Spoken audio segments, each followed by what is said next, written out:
A1 TV news ವೀಕ್ಷಕರಿಗೆ ಸ್ವಾಗತ. ಆಯುರ್ವೇದ ಆಸ್ಪತ್ರೆಯನ್ನ ಸದ್ಬಳಕೆ ಮಾಡಿಕೊಳ್ಳಿ. ಇಒ ಆನಂದ್. ಚಿಂತಾಮಣಿಯ ಸಾರ್ವಜನಿಕರು ಆಯುಷ್ಮಾನ್ ಇಲಾಖೆಯ ಆಯುರ್ವೇದ ಆಸ್ಪತ್ರೆ ಉಪಯೋಗಿಸಿಕೊಂಡು ಆರೋಗ್ಯವಂತರಾಗಬೇಕು ಎಂದು ತಾಲೂಕು ಪಂಚಾಯಿತಿ ಇಒ ಆನಂದ್ ತಿಳಿಸಿದರು.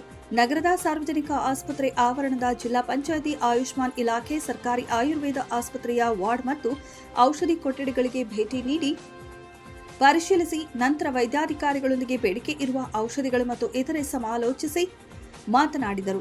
ಈ ಹಿಂದಿನ ಕಾಲದಲ್ಲಿ ಸಾರ್ವಜನಿಕರಿಗೆ ಕಾಡಿನಲ್ಲಿ ಸಿಗುವ ಆಹಾರ ಪದಾರ್ಥ ಜೊತೆಗೆ ಗಿಡಮೂಲಿಕೆಗಳಿಂದ ಔಷಧಿ ತಯಾರಿಸಿ ಚಿಕಿತ್ಸೆ ನೀಡುತ್ತಿದ್ರು.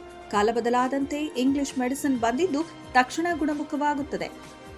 ಆದರೆ ಅದಕ್ಕಿಂತ ಈ ರೀತಿಯ ಗಿಡಮೂಲಿಕೆಗಳ ಔಷಧಿ ಪಡೆದರೆ ರೋಗ ಶಾಶ್ವತವಾಗಿ ನಿವಾರಣೆಯಾಗುತ್ತದೆ. ಹೀಗಾಗಿ ಸಾರ್ವಜನಿಕರು ಇಂತಹ ಚಿಕಿತ್ಸೆ ಪಡೆಯಬೇಕೆಂದು ಸಲಹೆ ನೀಡಿದರು. ಆಸ್ಪತ್ರೆಯ ವೈದ್ಯಾಧಿಕಾರಿ ಜಿ ಸುಪರ್ಣ ಮಾತನಾಡಿ, ಯಾವುದೇ ಕಾಯಿಲೆ ಬರಲಿ ತಕ್ಷಣ ನಮ್ಮ ಆಸ್ಪತ್ರೆಗೆ ಹೊರ ರೋಗಿಯಾಗಿ ಭೇಟಿ ನೀಡಿ ಚಿಕಿತ್ಸೆ ಪಡೆದರೆ ಉತ್ತಮವಾಗಿರುತ್ತದೆ. ಇಲ್ಲಿ ಪಂಚಕರ್ಮ ಚಿಕಿತ್ಸೆ ಲಭ್ಯವಿದೆ. ಪ್ರತಿಯೊಬ್ಬರು ಇಂತಹ ಸೌಲಭ್ಯ ಪಡೆದು ಜೀವನದಲ್ಲಿ ಗುಣಮುಖರಾಗಬೇಕು.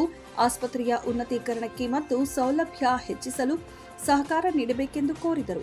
ಈ ಸಂದರ್ಭದಲ್ಲಿ ತಾಲೂಕಿನ ಸಾರ್ವಜನಿಕ ಆಸ್ಪತ್ರೆಯ ಟಿಎಚ್ಒ ರಾಮಚಂದ್ರ ರೆಡ್ಡಿ, ಆಯುಷ್ ಇಲಾಖೆ ಆಯುರ್ವೇದ ಆಸ್ಪತ್ರೆ ತಜ್ಞ ವೈದ್ಯ doctor A Anil Kumar, doctor Rupa ಸಿಬ್ಬಂದಿ ಇದ್ದರು.